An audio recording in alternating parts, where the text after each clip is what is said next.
तिरुपती बालाजीच्या धर्तीवर पंढरपुरात दर्शनासाठी टोकन पद्धत सुरू होणार आहे। टोकन दर्शनाबाबतची घोषणा उद्या मुख्यमंत्री एकनाथ शिंदे करणार आहेत। मुख्यमंत्री एकनाथ शिंदेंचे विशेष कार्य अधिकारी मंगेश शेवटेंनी याबाबत माहिती दिली आहे। तर मुख्यमंत्री वैद्यकीय मदत कक्षाच्या माध्यमातून 2 वर्षात 285 कोटी रुपये वितरित केले गेले आहेत। तर डायलिसिस आजारासाठी मुख्यमंत्री सहाय्यता निधीतून वर्षासाठी 50,000 रुपये अर्थसहाय्य मिळणार असल्याची माहितीही त्यांनी दिली आहे।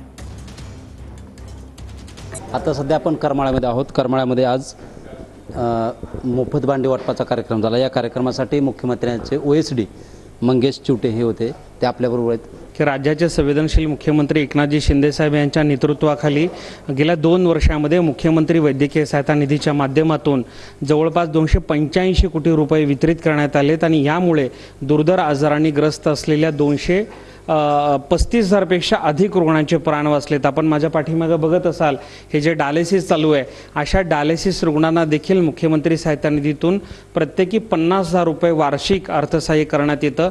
मुख्यमंत्री वैद्यकीय सहायता निधी योजनेतून अर्थसहाय्य मिळवण्यासाठी आता कोणाच्याही ओळखीची आवश्यकता नाही, ना आमदार खासदार। आता आपलं ब्रीद वाक्य आहे, ना वशिला ना ओळख, थेट मिळते मदत।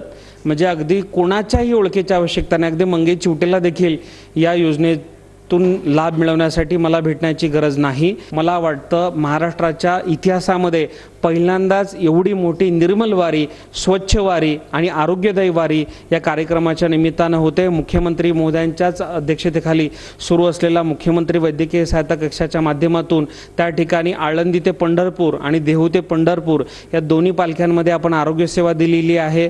तिरुपतीच्या धर्तीवर पंढरपूरमध्ये देखील टोकन सिस्टीम सुरू होणार आहे। मला वाटतं की ऐतिहासिक निर्णय एकनाथ शिंदे साहेबांनी ह्या वारकऱ्यांच्यासाठी घेतलेला आहे। कॅमेरामन हर्षवर्धन गाडेसह चित्रकुमार मोटे, TV9 मराठी, करमाळा।